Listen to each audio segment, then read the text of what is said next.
agradecer então o convite de participar e dividir com vocês aí parte da tarde de hoje.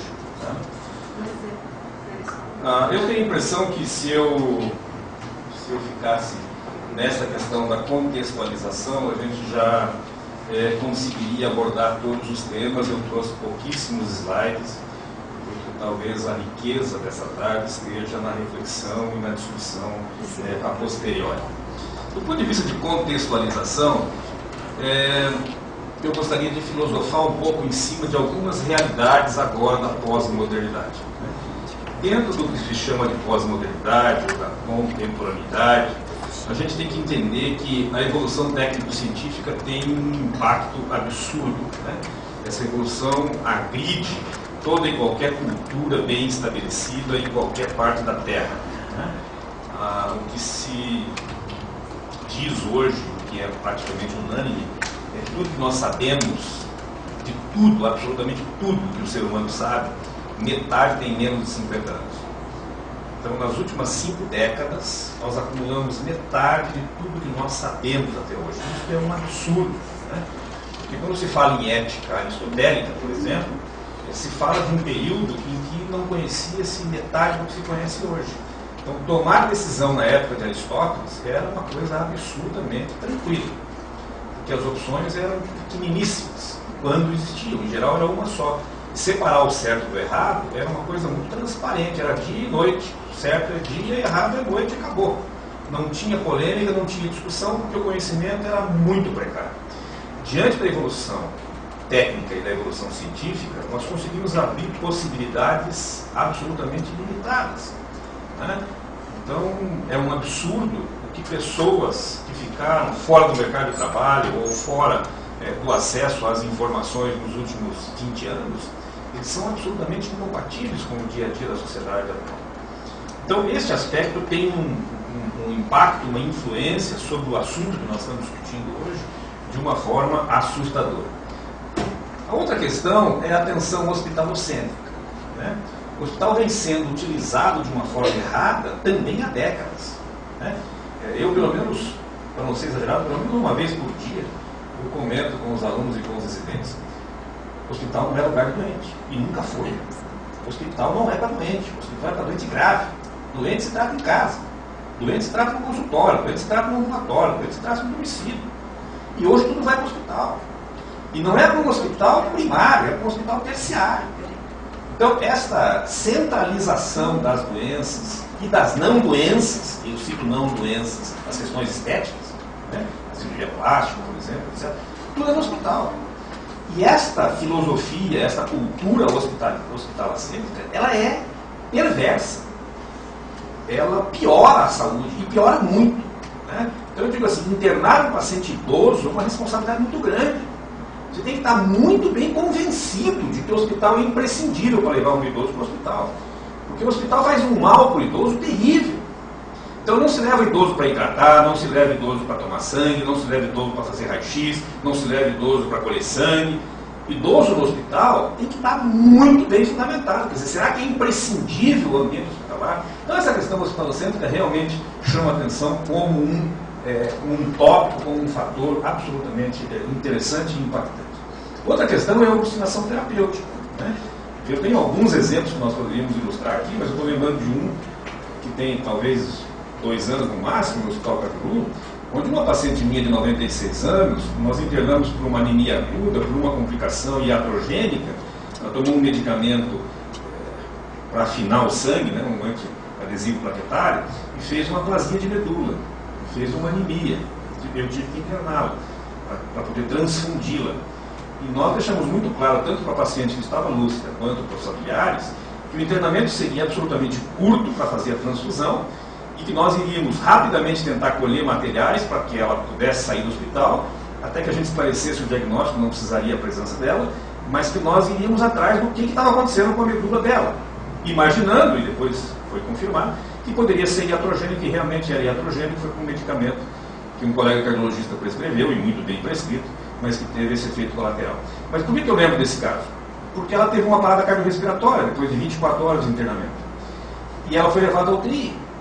E eu estava no trânsito quando recebi uma ligação da enfermeira da UTI dizendo: doutor, A tua paciente teve uma parada e está na UTI. E eu disse, mas quem levou para a UTI? O médico de plantão. Eu disse, mas por que levou? Porque ela fez uma parada. Mas não era para levar, não seria para levar.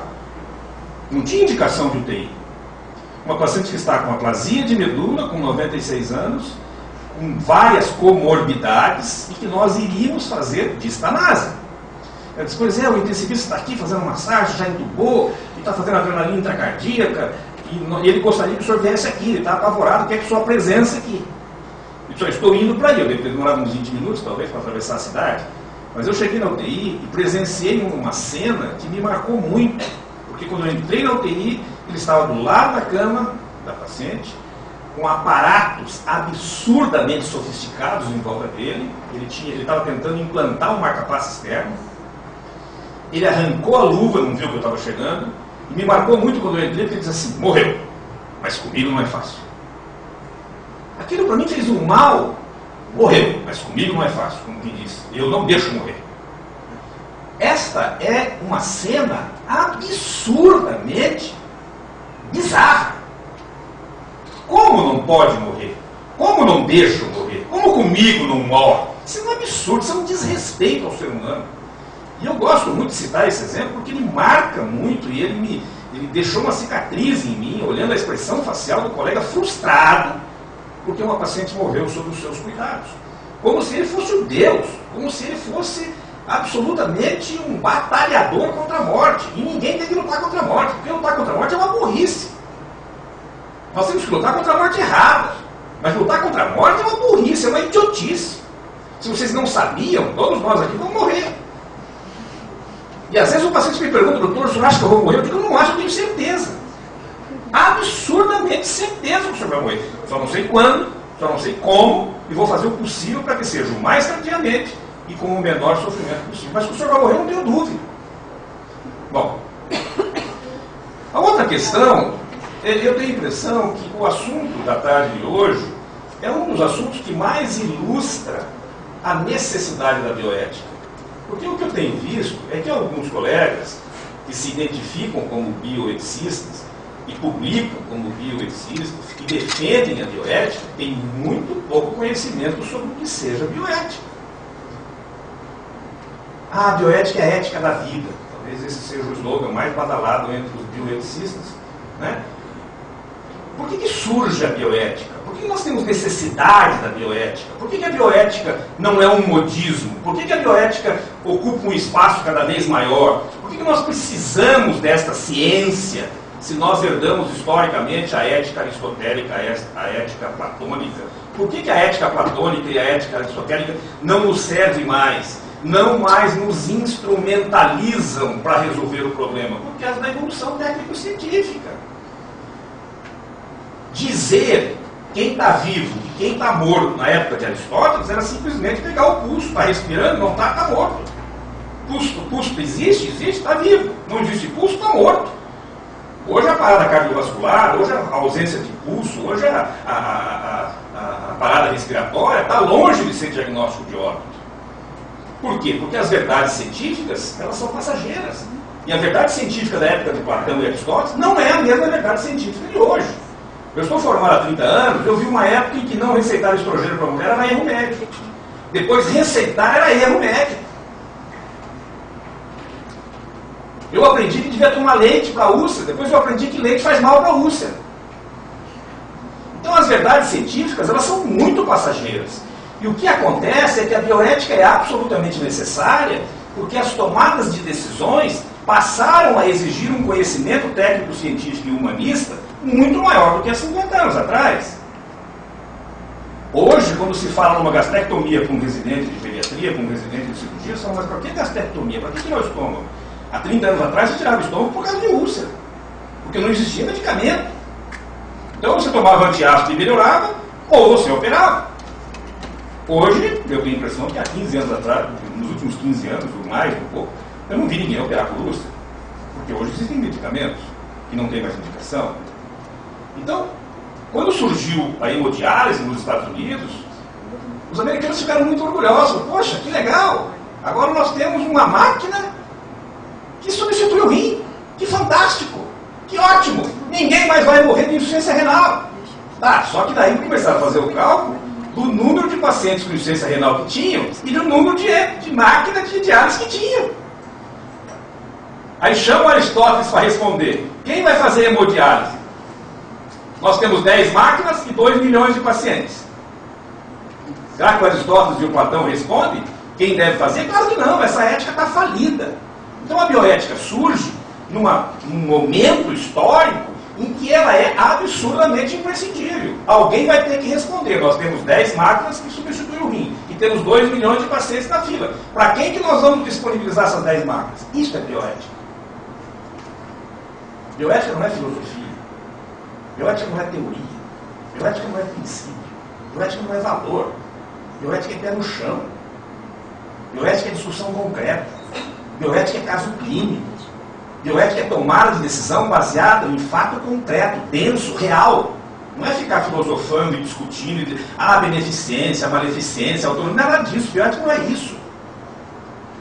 Bioética é você discutir o que fazer no teu consultório, é o que fazer na enfermaria, é o que fazer na tomografia.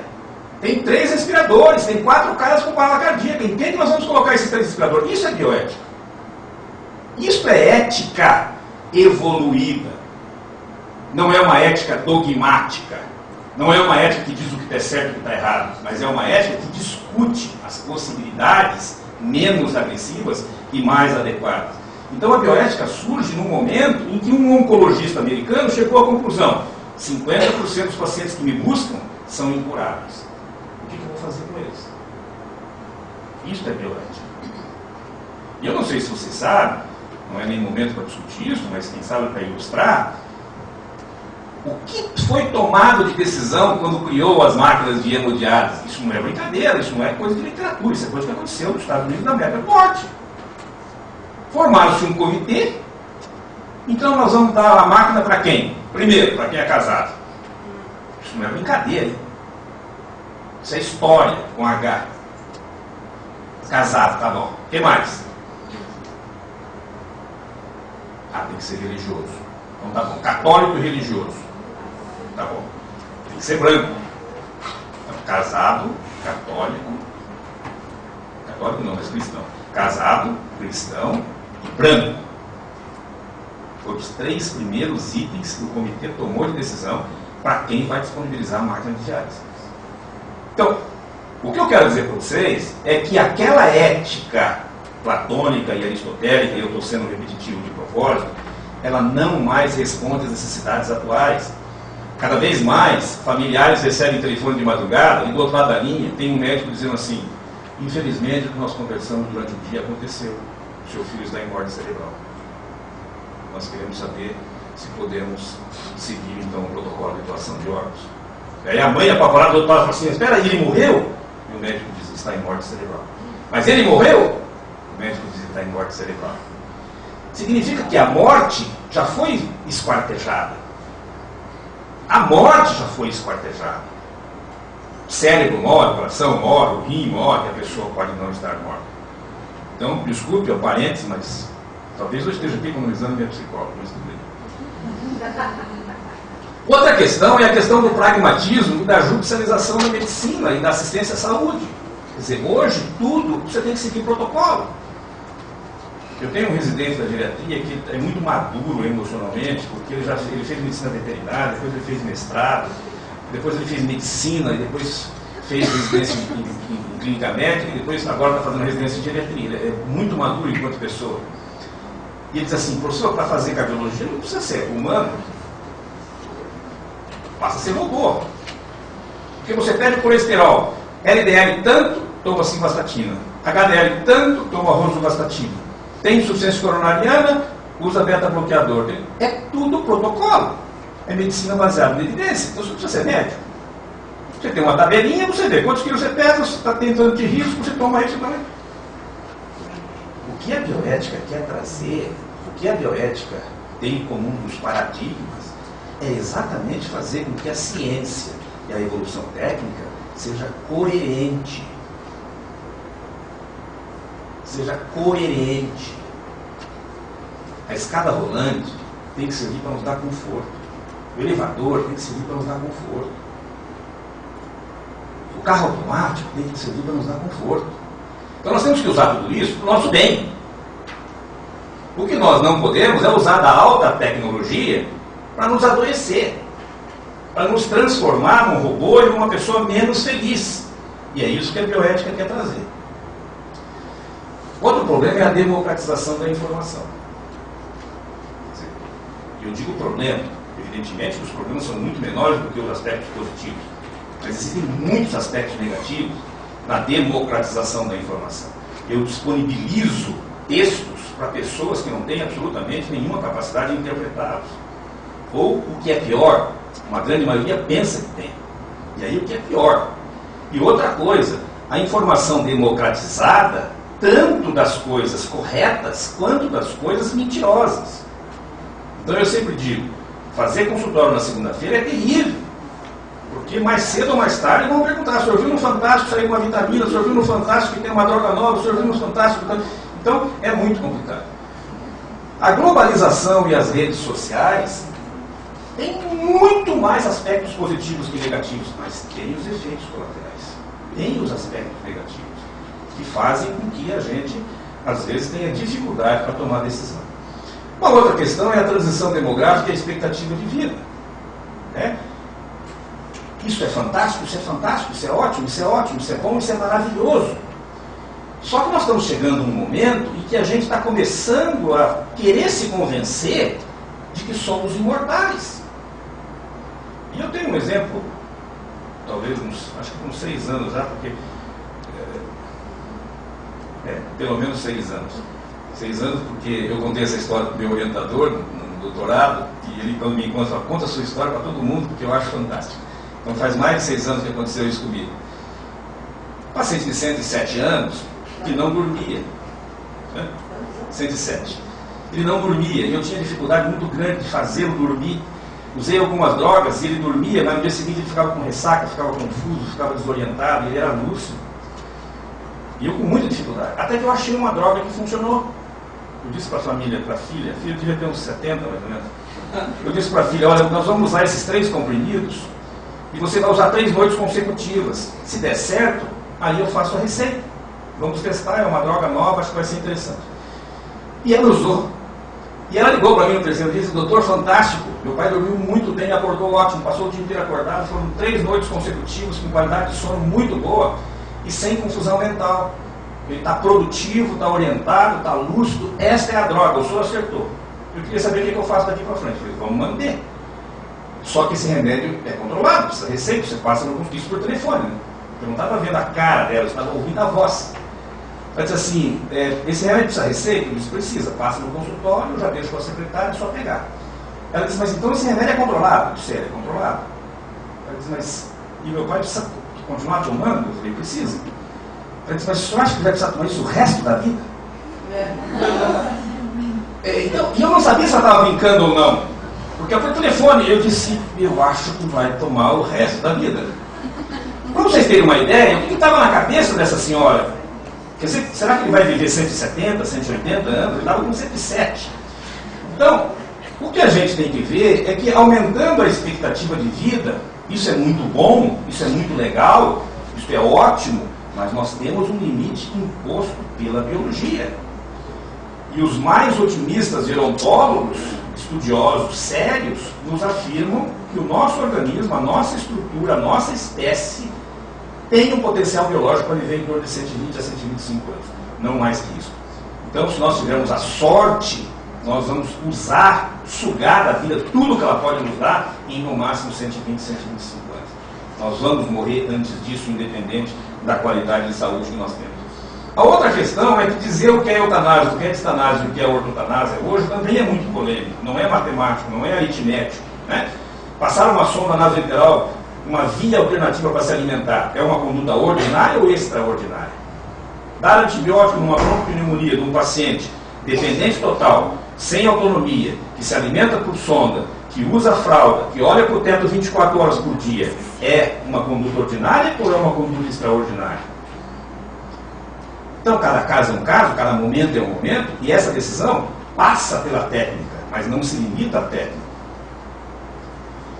Desde 1947, vamos passar rapidamente, existiram várias situações do ponto de vista legal e do ponto de vista ético-moral, né? A Convenção de Oviedo, por exemplo, né? Que discute os direitos do homem e a biomedicina, a Declaração Universal sobre Bioética e Direitos Humanos, o Código de Ética de 2010, que foi um pouco mais agressivo, até porque havia muito tempo que ele não se renovava, o Conselho Federal de Medicina, que faz com que o documento que decide o testamento vital seja reconhecido pela classe médica, acontece em 2012. O primeiro testamento vital que a história registra aconteceu em 69, foi feito por um advogado americano e isso não era legalizado na época nos Estados Unidos. Como documento legal, na Califórnia, e na década de 70, surge o primeiro testamento vital. Em 76, também na Califórnia, surge um documento aí reconhecido como legal num paciente terminal. Em 90, surge uma coisa muito legal, muito bacana nos Estados Unidos, e esse documento contempla 3 tópicos, 3 itens, né? Um item que é a vontade do indivíduo, respeitando a autonomia, a outra é identificando uma pessoa que possa se responsabilizar por uma tomada de decisão se eventualmente ele não tivesse capacidade neuropsiquiátrica para tomá-la, o que ele gostaria de receber ou não gostaria de receber caso ele tivesse numa situação de terminalidade ou de doença incurável, né? Eu acho muito bacana isso aqui, porque isso aqui foi dito por esse espanhol, né? Até, veja a importância, o impacto disso, né? Até a década de 60 ou 70, as histórias clínicas, a anamnese, eram feitas de maneira pontual, absolutamente só por questões médicas, doenças, tá? A partir dos anos 70, passa a haver uma preocupação, infelizmente, pela minoria dos médicos, valorizando a biografia. Evidentemente que é a minoria, e é a grande minoria. A grande maioria não faz isso. Mas cada vez mais se pede, se solicita, se questiona a qualidade assistencial da medicina se o médico não coloca as questões de escala de valores, de estilo de vida, de hábitos, de preferências pessoais, assim sucessivamente. Para terminar rapidamente, então, que parâmetros nós vamos usar? Né? A partir de que idade nós deveríamos fazer o nosso testamento vital? Quando estivéssemos numa situação tranquila, em paz de espírito, longe de uma afecção, seja ela das mais variadas etiologias, com muita saúde, com muita paz de espírito, com muita tranquilidade, ou deveríamos fazer no início de uma doença, ou deveríamos fazer na UTI quando se defrontasse com alguma razão, e o que nós usaríamos como parâmetro? Né? Em 2012, o Conselho Federal de Medicina então diz que nós temos que respeitar as decisões antecipadas. Né? Em 1913, o Ministério Público de Goiás coloca uma ação pública determinando que, basicamente, o que os promotores federais de Goiás disseram é que o Conselho Federal de Medicina não é órgão legislador. Ele não pode mudar lei, ele não pode mudar código. Né? Na verdade, isso ficou uma polêmica, mas depois ficou claro que o Conselho Federal de Medicina não queria mudar a lei e nem queria legislar. Ele queria orientar a classe médica que está sob seus auspícios de como se comportar diante de uma situação. Outra coisa interessante é que na Holanda começa a surgir o PLIS do Ressuscite-me. Você sabe que na Holanda a eutanásia é legal? Né? A Holanda hoje tem vários hotéis, não são poucos, em que você se hospeda e tem um cardápio de como você quer morrer, quando você quer morrer. E é um cardápio mesmo, é um menu. Né? Você faz o check-in e você recebe as opções. Né? Você quer morrer com cloreto de potássio, você quer morrer com choque elétrico, você quer morrer com succinato, você quer morrer com biorelaxante, você quer morrer no quarto, você quer morrer no bosque, você quer morrer durante a noite, você quer morrer dormindo, você quer morrer na presença de algum amigo, ou você quer morrer na presença da família, quem que você gostaria de estar presente, você teria ou não teria vontade de ter um ritual antes, mas tem todo o cardápio. A única coisa que os hotéis exigem é que você pague adiantadamente. E agora começa a surgir, agora que eu digo nos últimos 5 anos, é interessante, começa a surgir uma sociedade na Holanda contrária a isso e e tentando ganhar volume do ponto de vista de opinião pública para resgatar a não eutanásia. E um outro aspecto que eu achei muito interessante também, e também é uma coisa nova, é que surgiu um aplicativo, na época, The Last Wish, né? É o seu último desejo. Né? Eu, sinceramente, tive notícia desse aplicativo, tentei baixar e não encontrei. O único aplicativo que eu encontrei é My Last Wish. Esse aplicativo tem, quem quiser baixar. O meu último desejo tem. E aí você pode corresponder a uma comunidade grande, inclusive já tem os amigos do meu último desejo, que é uma gangue de pessoas também que usam a internet, que usam os aplicativos Apple, em que eles trocam informação. Então, meu último desejo seria conhecer país, meu último desejo seria que o Corinthians fosse campeão e assim sucessivamente. Mas tem uma série de colocações nesse sentido. Eu me coloco à disposição. Obrigado pela paciência. Tchau. De agradecer o convite, né? A pessoa de série, que foi quem entrou em contato comigo. Eu estava comentando com a Cláudia que as três falas, na verdade, elas acabam em alguns aspectos se repetindo. Por favor, desculpem em alguns momentos, mas é porque a gente segue na mesma linha de pensamento. Tá? Então, o que foi solicitado é que eu falasse um pouquinho do impacto das questões bioéticas na equipe de saúde. E isso é um assunto bastante amplo e complexo, então eu escolhi apenas um tópico que é sobre a tomada de decisões, né? Então o impacto disso na tomada de decisões. Então vamos lá. Então, vocês vão ver que algumas coisas, né, vão se repetir. Então, quando a gente pensa em terminalidade e bioética, tem algumas considerações ou algumas preocupações da bioética. Né? Então, a primeira delas é a tecnociência. Né? Então, até que ponto esses avanços técnicos, científicos, eles estão reduzindo, eles estão reduzindo o ser humano a um mero objeto despersonalizado. Até que ponto, né, alguns já trouxeram algumas respostas, está sendo muito despersonalizado. O ser humano ele não está sendo o fim para aquele avanço, ele está sendo o meio. E não é isso que a gente quer. Então, dentro da bioética, a gente discute isso. Até que ponto esses avanços são necessários? Até onde eles ajudam o ser humano? Até onde eles nos trazem conforto? Né? Até onde eles realmente são necessários para a gente? A outra preocupação é a crise na relação profissional de saúde e paciente. Então, hoje nós temos esse paciente que é despersonalizado, ele é uma doença, ele é um braço, ele é um rim, né?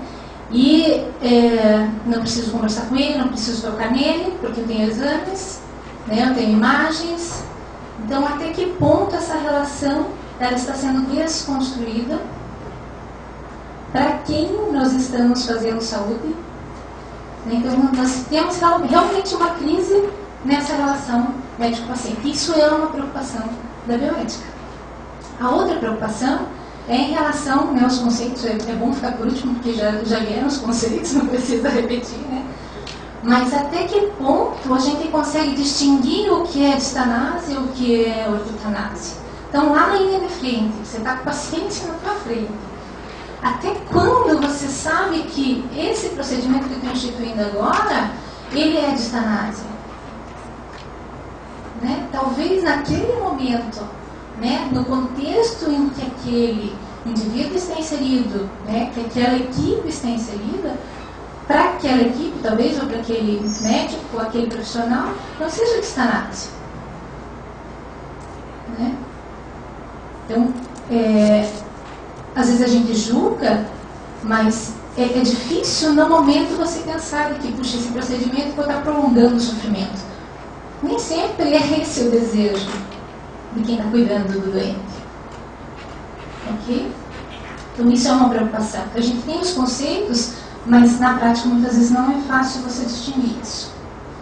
E isso vai então corroborar com a última informação, os limites da atuação profissional. Então, até onde eu posso ir com a minha conduta? E que eu não vai ferir a dignidade daquele indivíduo? Até onde eu posso agir enquanto profissional? Até não invadir a privacidade daquela pessoa, a intimidade daquela pessoa. Então, tudo isso a gente tem que cuidar. Né? Então, é uma preocupação nossa. Tá? E são preocupações que vão influenciar na tomada de decisões do profissional. Seja ele qual área, né, dentro da grande área da saúde. Bom, então, ainda pensando na terminalidade da vida e considerando todas essas preocupações, a gente vai ter aqui uma enormidade de conflitos de valores, de conflitos éticos, né? E que são conflitos que, para que você tome uma decisão, isso torna muito difícil. Então, até que ponto nós podemos utilizar a bioética para nos ajudar a tomar essa decisão? Então, é aqui que vem o foco da minha fala. É utilizar o que a gente tem de conhecimento da bioética para nos ajudar a tomar decisões.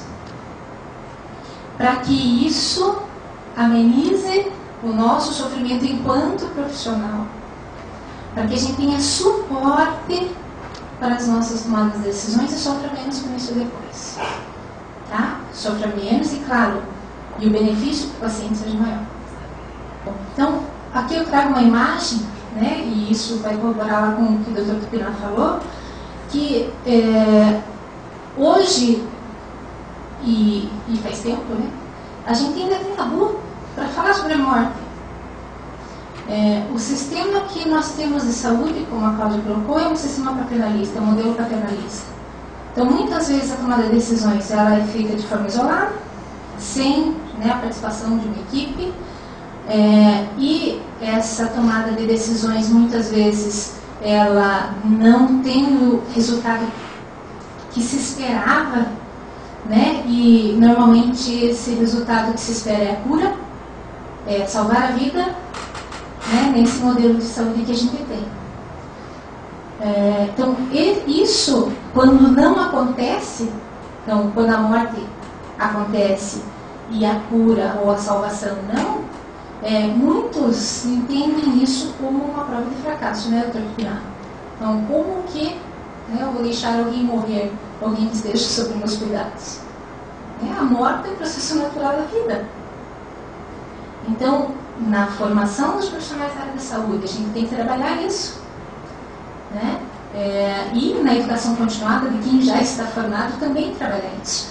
E eu acho que, além da profissão de vocês, da psicologia, a morte é pouco abordada em todos os outros cursos da área de saúde, inclusive na medicina. Não existe uma abordagem adequada sobre morte, sobre o processo de morrer na formação dos profissionais. Por isso que, quando acontece isso, eles vão te chamar. Me ajude lá, porque não sei dar conta disso. Porque o próprio profissional da saúde não aceita a morte como um desfecho natural. E enquanto nós não aceitarmos a morte como um desfecho natural, essa crise vai acontecer. Não é um fracasso o paciente ir a óbito. Né? E aí vem toda a filosofia dos cuidados paliativos, que eu não vou abordar de forma direta. Né? Mas é o que se tende a, né? É nós discutirmos a melhor forma de tratamento que vai dar conforto e qualidade de vida para esse paciente. Mas isso são pontuais. Se a gente pegar, mapear o nosso país e todo o serviço de saúde, isso é muito pontual. Nós não temos essa visão em todo o país. Nós temos ainda essa visão paternalista, eu sei o que é melhor para o meu paciente, né? E não preciso dividir, não preciso compartilhar com ele a decisão do que fazer, porque eu sei, eu estudei, então eu sei o que é melhor para ele. Né? E ele depois sofre com isso, porque ele não podia ter errado. A morte não poderia ter acontecido, a morte foi um erro. Então a gente tem que mudar isso, certo? E isso mudar na formação, mudar, né, na própria forma, na cultura, porque se vocês conversarem com qualquer pessoa leiga e perguntar, né, paciente pode morrer? Não. Não, foi o médico que errou, foi a enfermagem que errou, não pode morrer.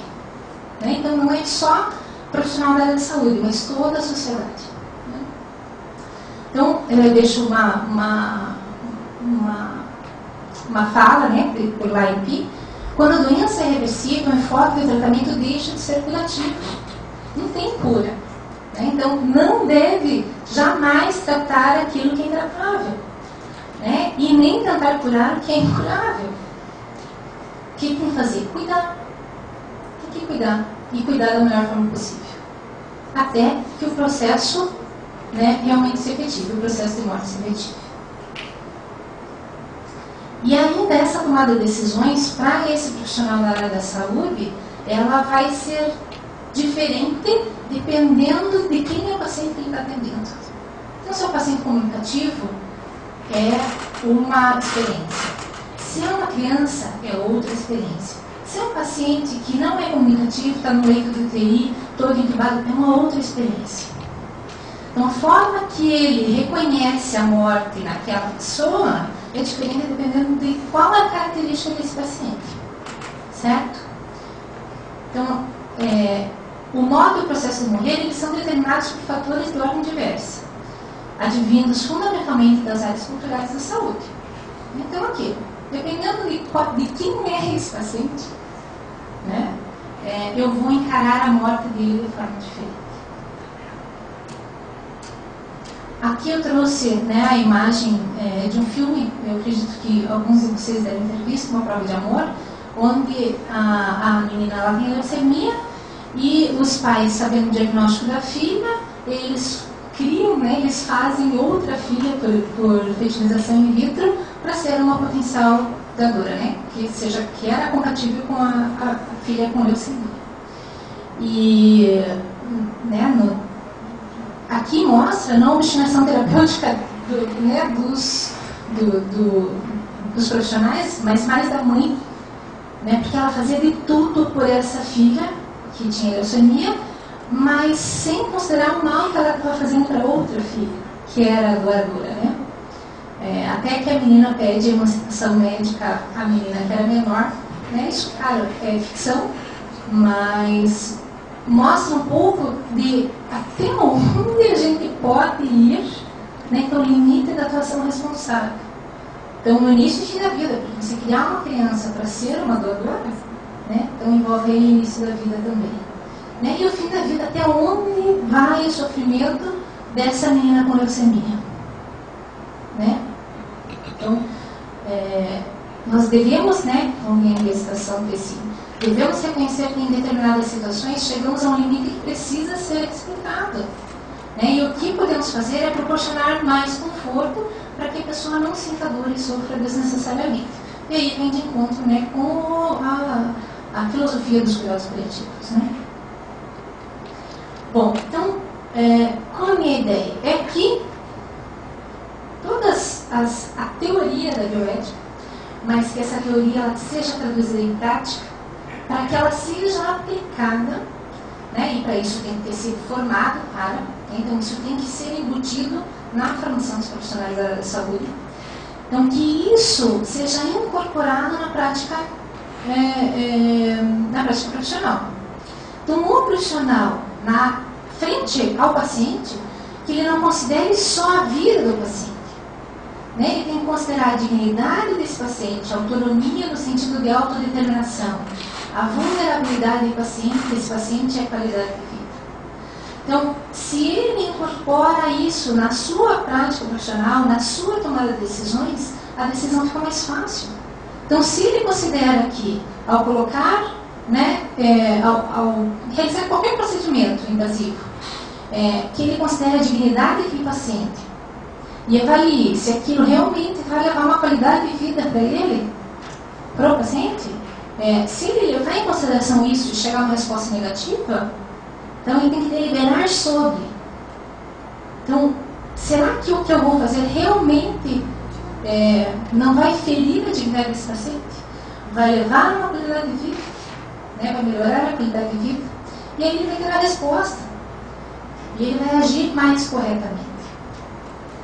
Né? Então, isso se contrapõe ao que a gente vê hoje acontecendo, né, que são as medidas desproporcionais, né, à obstinação terapêutica, né, acontecendo. Okay? E eu trago aqui, né, então, a incorporação dos princípios e referenciais da bioética. Muitos dos anteriores eram referenciais da bioética, mas traduzidos, porque se realmente, eu concordo com o Dr. Pinar, se a gente olha só, né, autonomia, beneficência, não maleficência, isso é pouco. Não adianta ficar na teoria. Então a gente tem que traduzir isso para a prática profissional e incluir realmente isso no nosso cotidiano.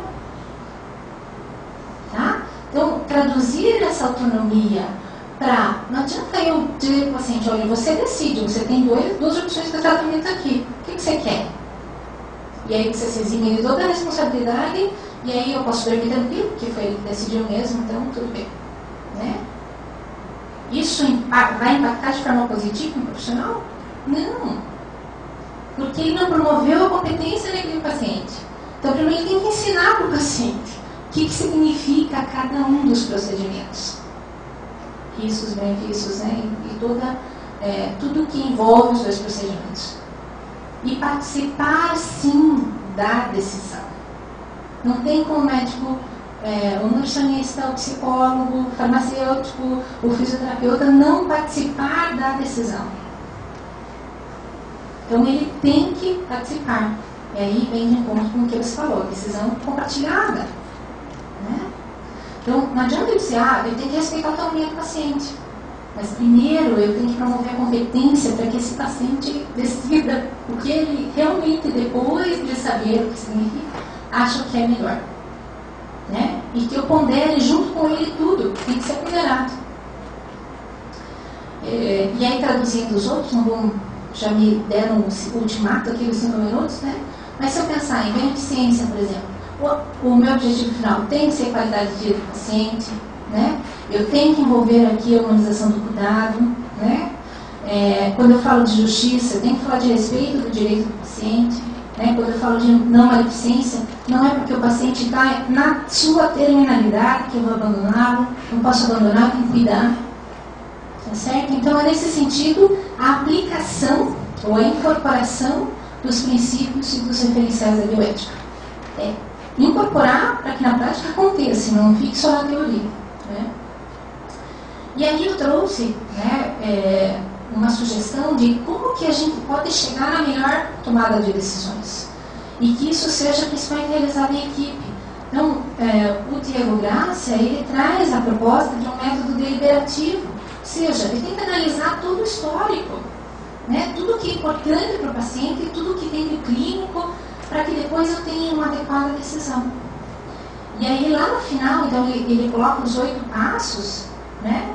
E daí lá no final, depois da tomada de decisões, depois da tomada de decisões, você vê se essa decisão realmente é a melhor. Então você ainda faz um teste para ver se realmente, será que é isso mesmo? Né? Então a equipe junto lá pode falar, bom, tenho 3 formas de testar a consistência dessa decisão. É uma decisão legal, eu não feri nem de um código deontológico, não feri nada de lei, nada. Ok, primeiro teste. Segundo, teste da mídia.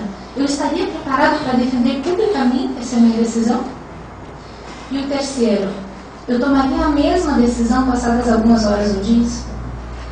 Então veja, isso é coisa para eu vi o paciente de manhã, até a hora do almoço eu tenho que tomar decisão. Reunimos, né, a equipe, isso é coisa para fazer ali na hora, não é para estudar, não. É tomar decisões rápidas. Apesar de serem 8, 9 passos, é para auxiliar numa tomada de decisões rápida mesmo. E aí, assim, minhas considerações finais e isso na verdade não é uma afirmação, não é uma verdade, uma verdade verdadeira, é para se pensar. Então, o paciente tem direito à verdade. O que nós temos que fazer é evitar a conspiração do silêncio. Mas até que ponto não evitar a conspiração do silêncio? Qual é o momento mais adequado para se falar a verdade, para se dar o diagnóstico para o paciente? Então isso tem que ser pensado. Incorporar, então, os princípios referenciais, como eu coloquei, nas nossas práticas. Investir na formação desses profissionais. Então, a gente tem que abordar a morte, a gente tem que abordar a humanização, né, de saúde. Então, isso tem que ser abordado. E, para finalizar, né, a gestão de pessoas. Pouco se faz de gestão de pessoa. Né? O que se faz pelo profissional da área da saúde? Nada. Né? Se coloca metas e você tem que estudar. Então, vai para o curso, vai te dando esse benefício. Você tem que ir lá se capacitar. Né? Isso não é reconhecimento, isso não é cuidar do seu trabalhador da área da saúde. Então, nós temos que cuidar de quem cuida. Né? Isso pouco se tem feito. E aí, uma última mensagem, né, que o sofrimento humano já é intolerável quando ninguém cuida. Né? Então, obrigada pela atenção.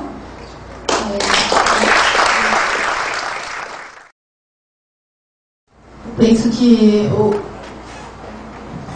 simplistamente, né, o que se pode depurar dessa mesa, porque imagino que seriam inúmeras questões que, mesmo que eu falasse muito, não conseguiria nem poderia, não ter essa pretensão.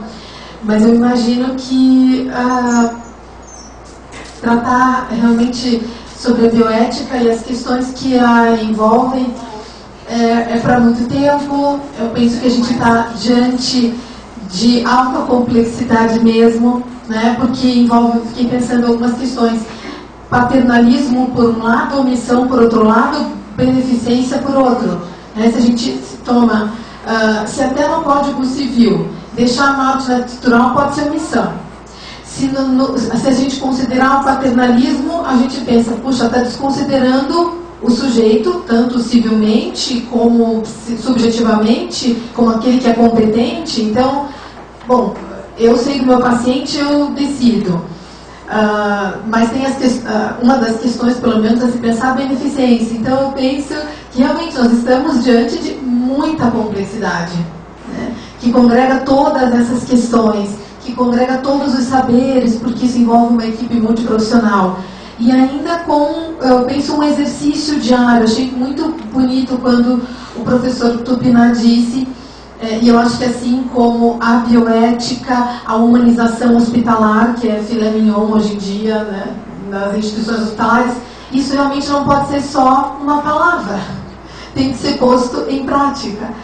E eu acho que é um exercício desafiador diário da nossa prática multiprofissional. Bom, então, aberta aí as perguntas. Foi comentada a questão, inclusive, de se colocar uma sonda num paciente idoso, com comprometimento já da sua capacidade de se relacionar, de decisão, se seria uma situação adequada no sentido bioético, né? E você vai dar mais tempo de vida, qualidade a gente sabe que já não existe. E o paciente, quando está com um transtorno já em função de demência, também arranca a sonda, aí arranca uma, arranca duas, se machuca, daí você faz a cirurgia gastro, né, por sonda gastroenteral, e vamos complicando a vida. Como é que é visto isso pela mesa? Sério, vai depender de quem é esse paciente. Porque se a gente estiver falando de um estado vegetativo permanente, por exemplo, vou falar assim, a grosso modo, porque a gente teria que analisar cada caso. Mas, no geral, se eu falo de um estado vegetativo permanente, eu falaria que não seria ético retirar essa alimentação. Agora, se eu estou falando de um paciente oncológico em fase terminal, que por obstrução do esôfago, um câncer de esôfago, eu não teria possibilidade de que ele se alimentasse pela boca. Qual o prognóstico desse paciente? Estou falando de uma semana, estou falando de 2 semanas. Então, talvez, né, se ele não estiver consciente, comunicativo, a gente tem que falar com a família, porque aí você tem que compartilhar essa decisão. Então, o que significa para a família esse paciente não receber mais nada de alimentação? Né? O que significa se o paciente estiver lúcido, para ele não receber mais nada da alimentação. Porque em alguns momentos vai se dizer que ético é alimentada, é o que você passado sobre. Que não ético seria alimentar. Então, não está bem resolvido isso. Essa tua pergunta, na verdade, ela não tem uma resposta precisa. O que se tem mais ou menos de consenso é isso. Tá? Mais ou menos ainda de consenso. Eu sou literalmente bombardeado quando me pronuncio, quando dou minha opinião sobre isso. Na maioria dos congressos de geriatria, o último congresso sul-americano em Mar del Plata, eu tive a oportunidade de falar sobre o que é ordinário e o que é extraordinário no paciente terminal. É um assunto extremamente polêmico. Eu tenho uma opinião formada por 30 anos de atividade profissional, não me considero dono da verdade, mas eu comungo com a opinião da minoria. Eu defendo uma posição que não é coincidente com a maioria. A maioria se baseia em trabalhos bem conduzidos, com critérios científicos, dizendo que a alimentação por vias alternativas, seja nasointeral ou gastronomia, não prolonga a vida, não diminui a mortalidade, não diminui a morbidade, e uma série de questionamentos que está bem claro estabelecido já pela literatura. Eu me posiciono da seguinte forma: eu não estou querendo prolongar a vida, eu não estou querendo melhorar a qualidade de vida, eu estou querendo dar comida e água, que é o que precisa para ser vivo. Ao deixar de dar comida e água para um indivíduo, eu estou selando a sua morte. Seja daqui 2 horas, 2 dias, 1 mês ou 3 dias. Eu estou determinando que esse indivíduo vai morrer por desidratação, por fome ou por qualquer outra coisa. Baseado em princípios meus pessoais, valores espirituais, valores religiosos, valores familiares e pelo conhecimento científico que eu tenho a seguinte posição: o paciente que está sob minha responsabilidade, numa fase de incurabilidade, independente da sobrevida, eu ofereço a ele 6 coisas: analgesia, oxigênio, hidratação, nutrição, suporte afetivo e higiene pessoal. São 6 tópicos. Ah, mas ele vai viver mais 10 dias, fica dentro da comida. Eu não estou dizendo que vai adiantar. Eu só estou dizendo que ele não vai passar fome. Ah, mas ele não sente fome. Quem garante? Ah, mas ele não sente sede. Quem garante? Eu não tenho nenhum instrumento, nenhum equipamento, nada da tecnologia disponível para ver se o indivíduo está com dor, para ver se o indivíduo está com sede, para ver se o indivíduo está com fome. Não há como avaliar isso. O que os trabalhos mostram é que o indivíduo desidratado sente menos dor. Já está estabelecido também pela literatura. Agora, o que é menos dor?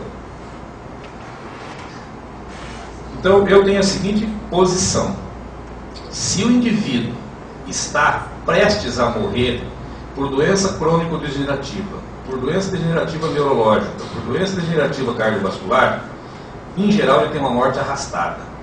O processo de morte é demorado. Eu estou com uma paciente que agora, em janeiro, dia 2 de janeiro, porque o acidente dela foi na passagem de ano, vai fazer 3 anos que ela está sem a mínima interatividade, olhando para o teto 24 horas por dia, se alimentando por gastrostomia, usando fralda. Vai fazer 3 anos. Ela está apodrecendo viva. Esse é o termo. Apodrecendo viva. Quando ela teve a intercorrência, o que nós concluímos é que ela foi atendida de forma inadequada no pronto-socorro. Ela chegou com parada cardiorrespiratória e o colega intensivista massageou e ela voltou. Ela voltou significa o coração voltou a bater. Só que ela está com morte cerebral. Bom, ela está há 3 anos, com todos os transtornos que você pode imaginar, com 2 filhas, gastando o que tem e o que não tem, para manter cuidadora, para manter dieta, para manter tudo. Essa paciente é uma paciente que tinha um prognóstico. Quando eu conversei com o médico que atendeu, ele disse assim: no máximo 3, 4 semanas. Vai fazer 3 anos. Essa paciente não é de Curitiba, mas a família é de relação social com a minha família, e eu converso de quando em quando com o médico assistente, eu ligo para ele e ele fala, dessa semana não passa, faz 3 anos. O que eu quero dizer com todo esse discurso? Eu não sou Deus, nem eu gosto de brincar de Deus, eu não sei se o paciente vai ter 3 dias, 3 semanas ou 3 anos. E baseado nessa desinformação, nessa ignorância, nesse despreparo, nessa falta de conhecimento para decidir, eu dou líquido, eu dou comida, eu faço higiene, eu dou oxigênio e eu peço para a família dar suporte emocional.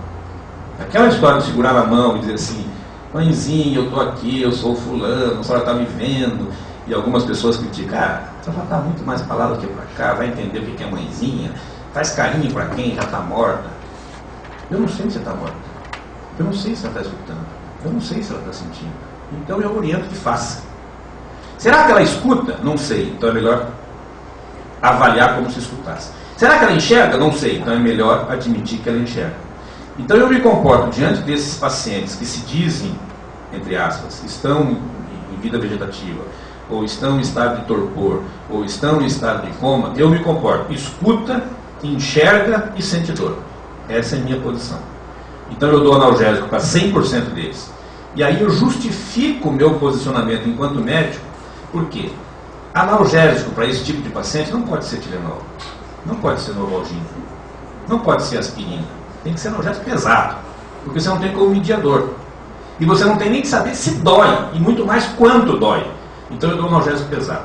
Como é que eu justifico uma via alternativa? Dizendo, eu preciso dar analgésico. Para dar analgésico tem que ser pesado. Para dar analgésico pesado, o paciente tem que estar hidratado. Se ele estiver desidratado, o efeito colateral é muito grande. E piora a função renal. Então, eu justifico uma via alternativa, seja nasoenteral, se o prognóstico for em torno de 6 semanas. Se for mais de 6 semanas, gastrostomia direta. Esses 6 semanas é um número mágico que os americanos inventaram e nós estamos seguindo até hoje. Bom, mas eu faço via alternativa. Mas vai morrer semana que vem, eu faço também. Porque eu quero dar analgésico. E para dar analgésico eu tenho que hidratar. E para hidratar eu tenho que ter uma via. E essa via pode ser nasoenteral, dependendo das 6 semanas, ou gastrostomia. Então, fechando parênteses. Esses 6 tópicos eu não sonego em nenhuma situação. Vai viver 2 dias, vai tomar banho, vai fazer higiene, vai ter suporte afetivo, vai ter analgésico, vai ter oxigênio, vai ter hidratação e vai ter nutrição. Mas não é a maioria, tem vários geriatras que me criticam. Até aproveitando para finalizar, e dentro da experiência da rotina hospitalar, né, dentro das UTIs e o que mais a gente vê, a gente não está falando em um momento aqui no curar, mas no cuidar, que o cuidar não se exclui em nenhum momento, né? E para quem é da prática da psicologia hospitalar, qual que é as falas mais frequentes que nós ouvimos dos nossos familiares? Ele tomou banho? Ele recebeu alimentação? Será que ele está com dor? Será que eu posso pegar na mão dele? Eu posso falar? Todas essas angústias da família, aí a gente vê um monte de trabalhos escritos falando que o que ameniza essa dor e essa elaboração desse processo de finitude do seu ente querido é a possibilidade de ver essa dignidade ao morrer. Ele está limpo, está hidratado, está alimentado e receber esse suporte emocional e espiritual. Então ele não é realmente, ele não faz parte só no contexto de finitude para o paciente, mas ele precisa fechar um ciclo de cuidados, né? Um ciclo de cuidados daquele que está ali. E o profissional também está o tempo todo. E aí a gente vem na nossa batalha diária dessa cultura, né? Não existe fora de possibilidades de cuidado. Nunca. E aí há um reforço que eu sempre, nos momentos em que eu tenho possibilidade de estar conversando com as pessoas, é que elas se sintam, né, em condições de serem acolhidas para estar exercendo essa prática, que com certeza vai refletir nessa qualidade de morte. A qualidade de morte para o paciente e para a elaboração do luto familiar. A pergunta que eu queria fazer também é uma pergunta assim, a possibilidade de composição. Porque eu fiquei pensando também o dia todo dessa forma e muito com essa mesa. Assim, por um lado a gente escutar sobre a tecnociência, que a medicina está cada vez mais especializada. Aí tem a subespecialidade, a sub da sub, né? Eu que acompanho, por exemplo, pacientes ortopédicos, já é ortopedia pediátrica, aí é a coluna, dentro da coluna é escoliose, e então cada vez mais uma subespecialização, compartimentalizando organicamente o paciente, esse risco de despersonalização, como você falou, um olhar objetalizado. Por outro lado, eu escuto muito assim um crescimento de terapias alternativas, né? Medicina chinesa, homeopatia, que em geral tem um olhar global, que dá uma atenção, que escuta a historinha do paciente, da família, que tem um olhar para a subjetividade. Aí eu escuto também essa relação, essa crise na relação médico-paciente, e mesmo na nossa cultura, onde a subjetividade é delegada a um segundo plano, e por outro lado, assim, tudo pode. A gente pode conquistar tudo o que a gente quiser. Né?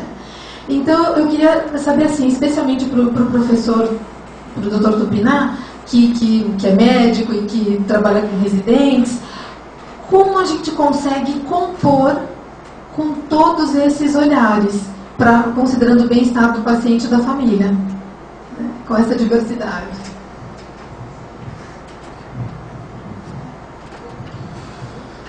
A especialização e a subespecialização, ela é imprescindível, ela é necessária, ela só não é suficiente, né?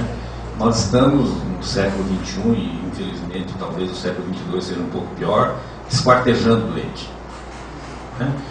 E eu, cada vez mais no consultório, escuto do paciente: doutor, eu preciso de um médico. E eu sei o que ele quer dizer com isso, só que eu cutuco e diz assim: mas o que você quer dizer com isso? Como assim precisando de um médico? Ele diz: ah, não, meu coração tem um médico, meu pulmão tem um médico, minha pele tem um médico, meu rim tem um médico, mas eu não tenho médico. Isso eu ouço pelo menos uma vez por semana no consultório. Isso traduz o que você colocou, né? O sujeito se sente desprotegido, né? Ele tem dor no peito, ele liga para o cardiologista. Daí o cardiologista atende e fala assim: quando você respira fundo, dói? Ele fala: dói. Ele fala: então não é comigo, fala com o pneu. Aí ele liga para o pneu diz assim: mas o senhor está com falta de ar? Ele diz: não, então não é comigo, fala com o cirurgião de tórax. E o que acontece é isso, quer dizer, tem N especialidades que cuidam absolutamente só de dor no peito, né? E o que acontece é que ninguém está vendo o indivíduo, né?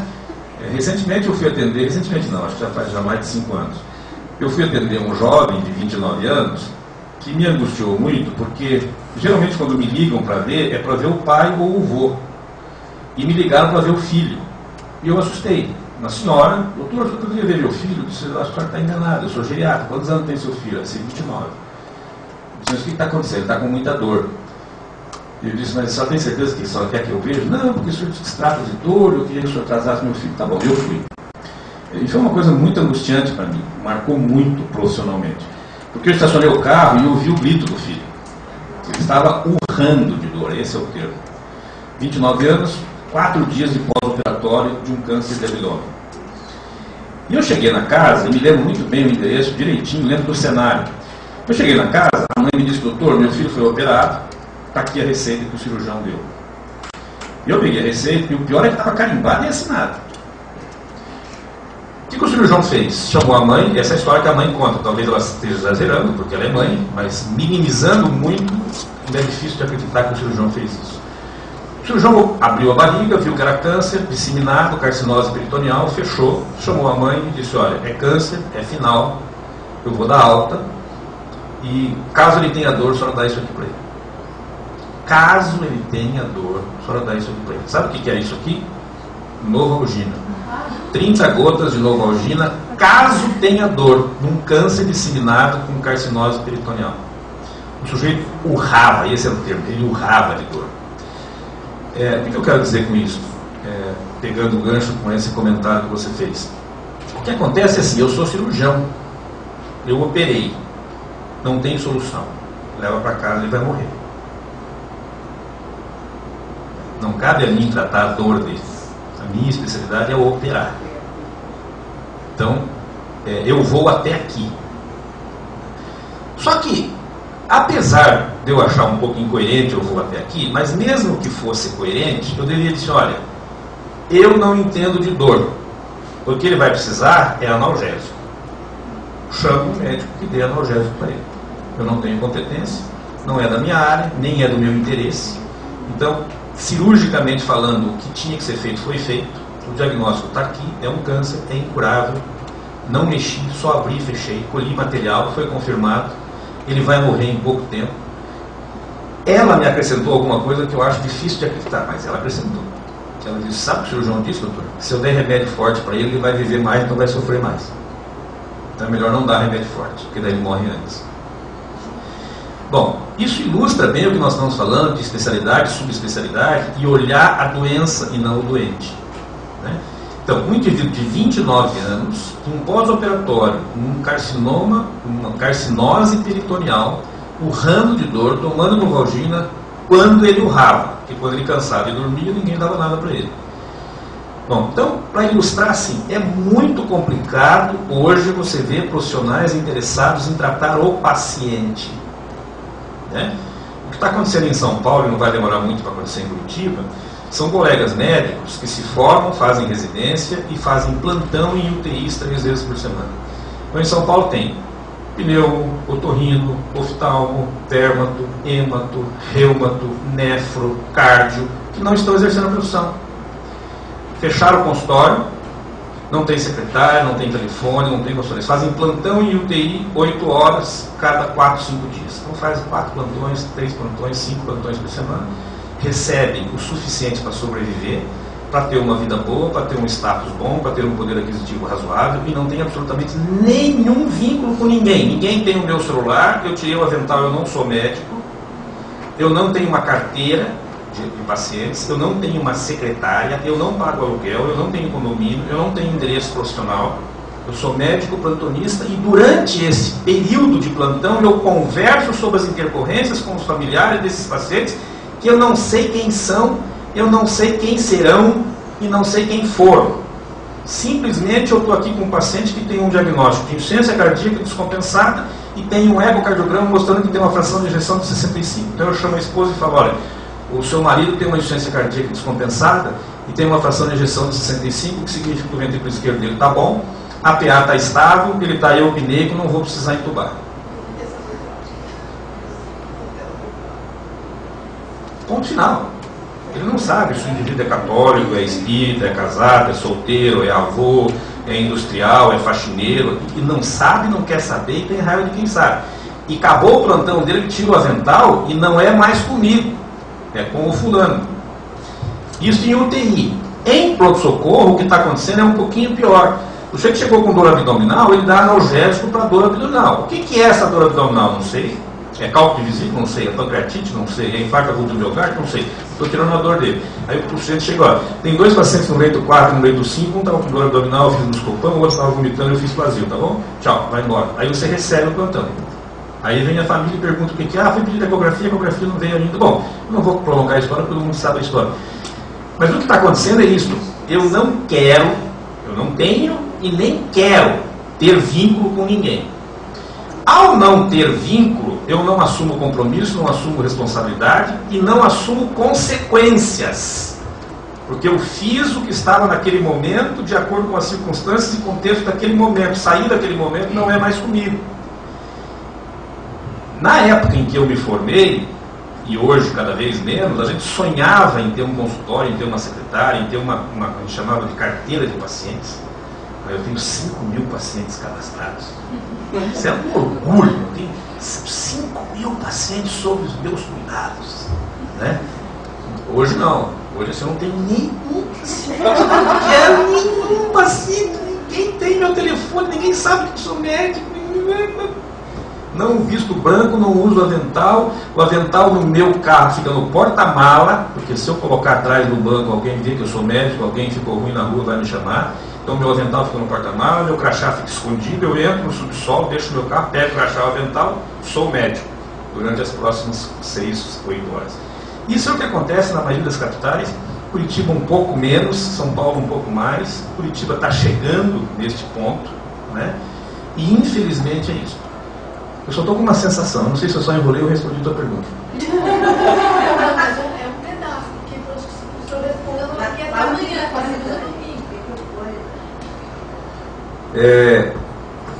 essa questão de você... A minha questão era assim, como, então, por um a realidade está se pondo dessa forma. Por outro lado, eu sinto, imagino, que tem um anseio nosso, da população, de um atendimento integral. E como então, como é que a gente articula esse olhar bioético, que estamos aqui na RISA, numa realidade dessa forma?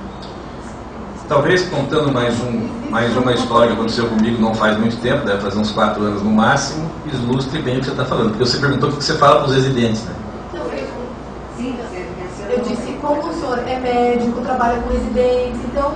Eu fui passar visita no Hospital Universitário Cajuru, há uns 4 anos atrás, numa segunda-feira, e 2 residentes, mais uns 4 doutorandos, passando o caso para mim, disse assim: doutor, esse paciente é um paciente de 93 anos, que entrou sábado na emergência com dor precordial, e fez eletrocardiograma normal, seria uma vesícula normal, a dor não melhorou, nós vamos mandar para cineangiografia, para cateterismo. Eu olhei para a cara do sujeito, o sujeito estava absolutamente rígido, o velhinho, deitado, olhando para mim assim, coisa que eu não faço mais, né? Eu não faço mais visita e discussão de caso em volta do leito, acho um absurdo isso.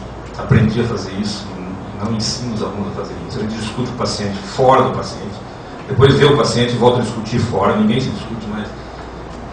Aliás, os outros preceptores continuam, eu não faço mais, não discuto mais o caso, mas só um parênteses. Eu disse para o residente assim: o eletro normal, seria vizinho normal. Hemodinamicamente bem, a pressão dele está boa. Podemos pedir cineangiografia? Eu disse: não, acho melhor não, porque ele está muito bem. Vamos passar para o próximo paciente. Quando eu falei vamos para o próximo paciente, ele, doente, me puxou pelo avental. Doutor, eu quero falar com o senhor. Eu disse: tá bom, vai no próximo paciente que ele quer falar comigo. Ele disse assim para mim: eu não tenho dor no peito. Isso aconteceu comigo, não é literatura, hein? Eu disse: o senhor não tem dor no peito? Ele disse: eu não tenho. Mas o senhor me internou por dor no peito? Ele disse: eu menti. 93 anos. Eu disse: o senhor mentiu que tem dor no peito? Eu menti porque me disseram que era para eu mentir, porque senão eles não me internariam. Eu disse: mas o senhor mentiu que tinha dor no peito, o senhor fez eletro, então querendo levar o senhor para o cateterismo. Vamos fazer contraste na sua veia para ver como é que está a coronária. Não, por isso que eu estou dizendo para o senhor. Porque eu estou com medo desse exame aí. Aí eu disse: mas por que o senhor me internou? Ele disse: porque me disseram que aqui tem um médico que é especialista em velho. E eu queria tratar com ele, e se não internar, não trata com ele. É o senhor, doutor Tupinaro? Se sou eu. Ele disse: então, eu queria consultar com o senhor. Eu falei: mas qual que é o seu problema? Ele falou: meu pinto não endurece. Bom, essa história ilustra bem isso, a questão. Quer dizer, ninguém sentou com o velhinho para perguntar como é que é a dor no peito, para onde vai a dor no peito, quando começou a dor no peito. Ele chegou lá e disse assim: estou com dor no peito. Volta aquela história do protocolo.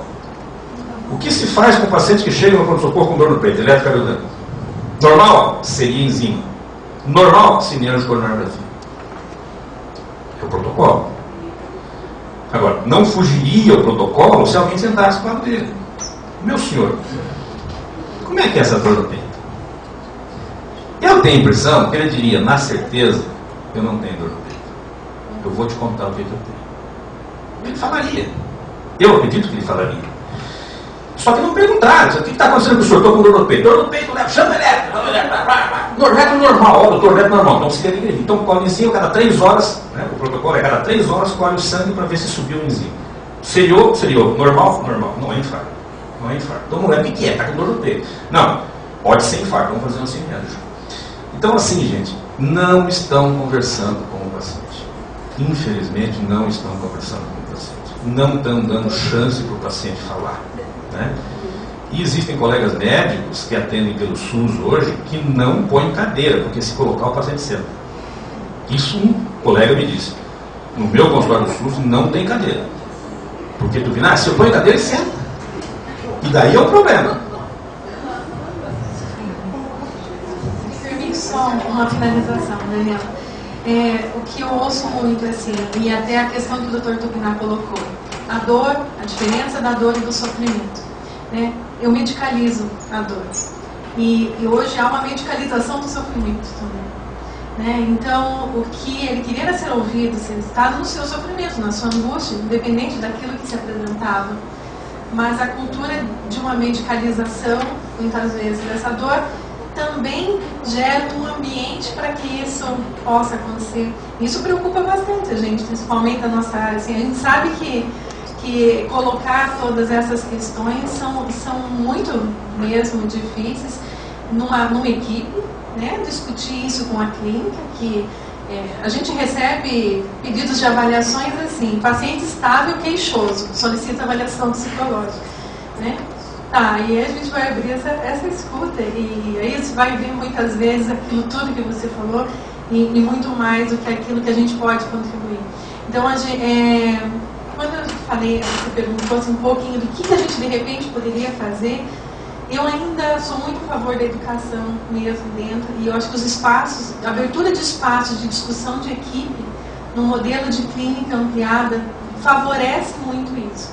O exercício disso, gente, a gente está engatinhando e assim com muita dificuldade ainda, mas eu acho que a gente não pode desistir dessa fala, dessa interlocução, e acredito muito nesse caminho como uma expectativa boa de melhorar essa comunicação, que todos os agentes podem ser ouvidos, e principalmente essa escuta. Na verdade, eu sugeri que você tomasse a palavra, porque vocês têm um trabalho bastante interessante de construção de plano terapêutico em conjunto, toda a equipe. Então, acho que existe sim subclínicas, subespecialidades, mas a partir do momento em que você começa a trabalhar em equipe, né, e que essa equipe seja o mais multi, então no sentido de diferentes especialidades, porque senão você acaba resumindo numa única especialidade. Então, quanto mais multi, mais que você construa diagnóstico junto, que você construa planos terapêuticos junto, é dessa forma que se resolve, né? E eu acho que isso está acontecendo, não é o padrão, né, do que está acontecendo, mas vem acontecendo em muitos serviços, né? E eu acho que isso é uma das formas de resolver, né? Eu concordo, e ouvindo isso me parece que é um dos, né, acho que talvez por enquanto mais claro, caminho possível, né? E acredito muito que cabe a nossa área psi fomentar esse movimento, né, de discussão, de interlocução entre as diferentes áreas, de lançar esse olhar para a subjetividade num mundo onde impera essa objetivização do paciente, do sujeito. Eu até estava lembrando, ouvindo o Dr. Tupinar, não sei se o doutor conheceu, o Dr. Félix do Rego Almeida, né? Foi seu professor. Ele é um amigo. E então ele dizia assim que agora a medicina, no tempo que o coitadinho estava vivo, ele dizia: agora a medicina é digital. E aí, tudo bem? É assim, e agora é assim, você chega num consultório, geralmente o médico te peça um monte de exame, não examina, daí você volta com os exames aí que ele vai ver alguma coisa. Então eu pensei, qual é a composição possível se nós temos esse lado de uma busca por um cuidado, o outro, a medicina dessa forma, as questões socioculturais e financeiras, porque os médicos também nos falam da dificuldade.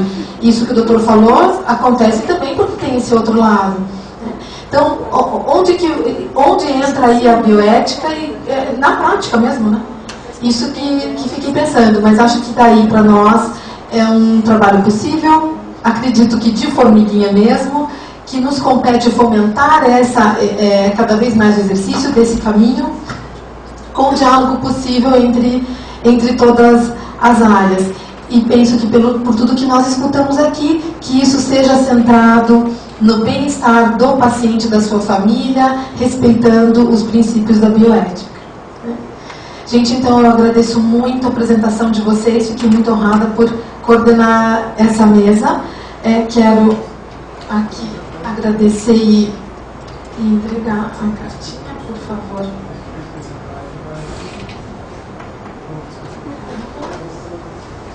E para o doutor Mário, os nossos agradecimentos. Então dou por encerrada essa mesa e também o nosso fórum.